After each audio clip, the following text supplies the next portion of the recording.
وسلم نبيا.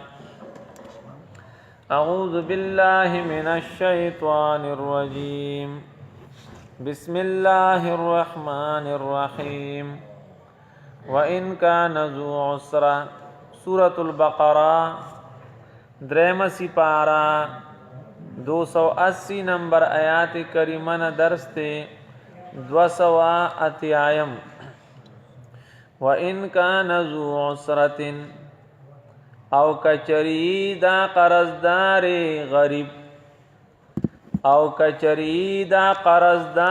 غریب فَنَظِرَةٌ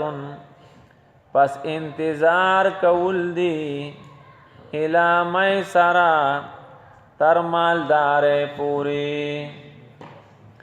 او کا قرضدار غریبی نو انتظار ورتکوے تر مالدار پوری. وَأَن تَصَدَّقُوا او کا خیراتو کے تاسو دا قرض ورته ماف کے خیر لکم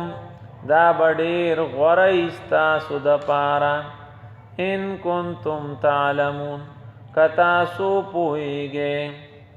واتقوا او یریږئ یوما دا عذاب دا غلویر وزنا ترجعون فیه الی الله چې تاسو با واپس کړئ شئ پاروس کې الله پاک ته. ثم بیا توفا کل نفس پورا بدله ورکړي شي هر یو تن ته ما دا عمل کسبت چې د کم کړي وهم لا یظلمون او پدوی با ظلم نشي کېده. اول آیات کریمه کې ترغیب دی چې یو قرضدار ډیر زیات مجبورو. دا ځکه وایو چې په اسلام کې بے خیبه بد پزان باندې قرضونه راړول دا خپل خبره نه ده. قرض بعل اخلی چې تا ته ډیر سخت ضرورت او مجبوری ته بالکل د لوګي مرې د خوراک درک نه لګي نو چانه به احسانا قرض حسنه واخلی. یا مریض در ته پروت ته مړکیږي د دوایې د پاره پیسې نشتا نو په دې صورت کې کته قرض اخلی نو گنجائش تا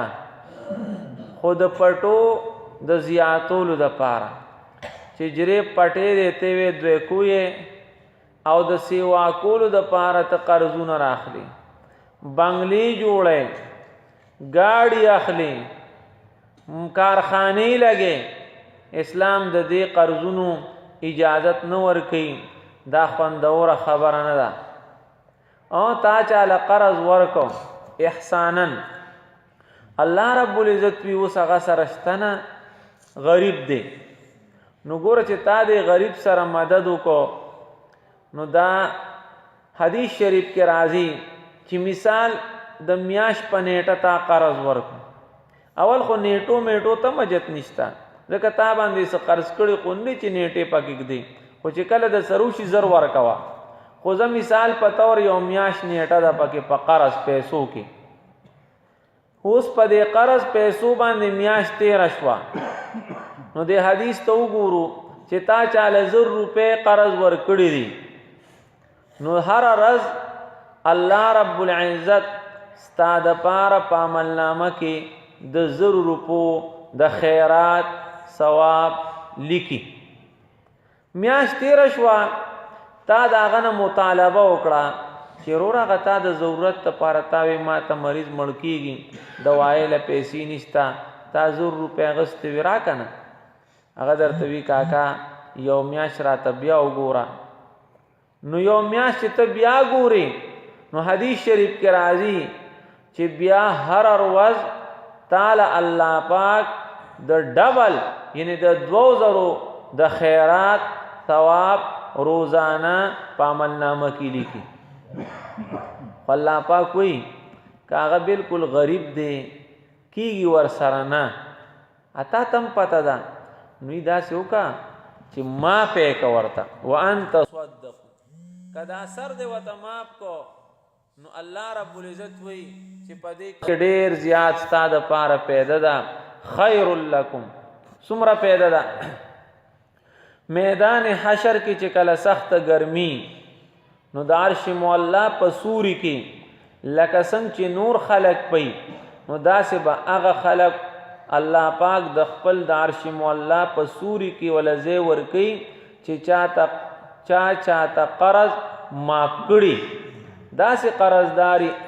چې هغه سره کېږي نه غریب دی یو خو داسې چې وي قرضدار چا وجلی نه دی متل یې جوړ کړی دی د هغه باره کې خو ډېره سخته خبره ده ګوره تا ته وایي چې ته قرض اخله ما ول خو قرض چې د په دې نیت واغسته چې کخیري ورکوم به نو حدیث کې راځي الله به تا سره مدد کوي تاله به داسې اسباب مهیا کوي چې ته به قرض ورکړي خو چې تا کله قرض اغستو نو هغه وخت کې دی وی چې زه ومې رسو او قرضدار چا وجلی نه دی نو بیا الله پاک تا سره مدد نه کوي نو دا دومره لوی ګناه دی چې تر څو پورې ستا د طرف نه چا قرض ادا کړی نه ته به د قرضې په اور کې سوځې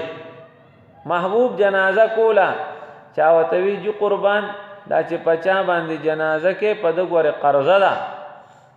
نو ګوره امام الانبیا سردار الانبیا د جنازې نه رانوستو شو وی صلو علی صاحبکم صلو علی اخیکم تاسو په دې خپل ورور مرګري باندې جنازو کې مونږ د هغه چا جنازې نه کوو چې څوک ځان سره هغه جان ته پردي قرضونه وړي لکه قرضدار د امام الانبیا په جنازم نه بخلي کېږي نو که ته په ټول پاکستان ودرې او قرضونه یې پې نو الله نه بخي ولې نه بخي سړی راغی جي قربان که زه سم جهاد وکم شرعي چته بزم وی نیغ به جنت ته ځي روان شو دی خوا راشه تا تپوسو کو ما جواب در کو خو الله جبریل لو لېږو چې الله پاک خو هر څه تا ته معاف کي شهید ته هر څه معاف کوي خو ګورې پردې قرض هغه نه معاف کوي د دې وجې نه دې خوا قرضداري تم وي چې تم همت کوه د ادایګۍ کوشش کوه هغه بل ته وي ته ورسره خیر د نرمي وکړه تا سره به قیامت کې الله سبا نرمي وکړي ځکه قیامت را روان دی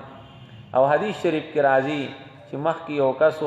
او دغه شان د هغه په غټه سطح تجارت و د هغه نور څه عمل نو الله ورته څه عمل دی کړی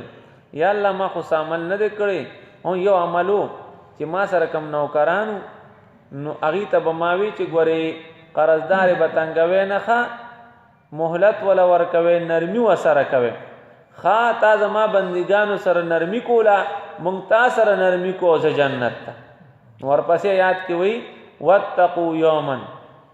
ای خلک یو لویه ورځ را روانه ده او دا آیات کریمه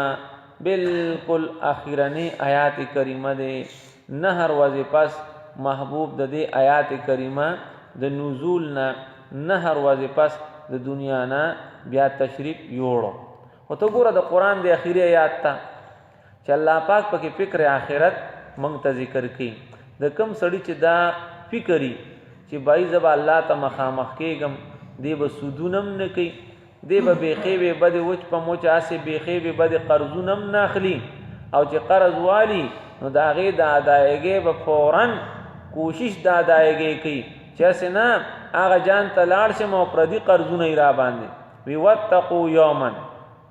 ویریږئ د هغه ورځې نه ترجعون فیه الی الله چې تاسو پکې واپس کړی شئ الله ته او حدیث شریف کې راځي سرتور سر بی خپې ابلخ پې بی او نور نازک حالت پدی خپلو خپلو خولو کې به ډوبیو هلته به نه بنګلۍ نه به نغدي بس ته به یو ستا اعمال بی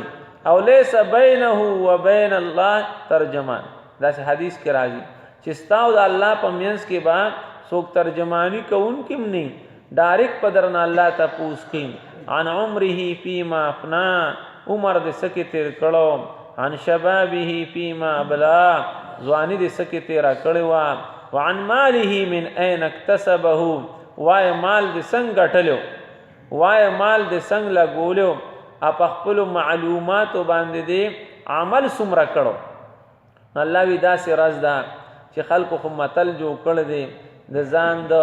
تسلی د پاره چې ډوبه دا او ډوبه بئی وینه دا ډوبه با کار توزی ثم توفى كل نفس پورا بدلی به ورکړی شي هر چاته ما کسبت چې سدی کړي که خدي کړي خبدلی دي وهم لا یظلمون پچا به ظلم نکیږي چې ګنې تا دې منځونه کړي تا دې سبقونه ویلي او تعالی دې پندونه ثوابونه درنکي. الله دې ما او تاسو له د فکر آخرت توفیق نصیب کړي. بیا ته ګوره فإن كان ذو عسرة کیدا غریب قرضدار فنظرة الى میسرة انتظار دی تر مالدارې پوری اګه تاسو ته ماپ کو دا غردي تاسو د پاره ک تاسو پويږي او یریږي دا غرض نه چې تاسو پکې واپس کړئ شي الله ته بیا پوروت کړئ شاری او کستا هغه چې کړي اپدی به ظلم نشي کېده. اللهم صل على سيدنا محمد وعلى آله وعترته بعدد كل معلوم لك يا أرحم الراحمين. اللهم اغفر لنا وللمؤمنين والمؤمنات والمسلمين والمسلمات الأحياء منهم والأموات آمين برحمتك يا أرحم الراحمين.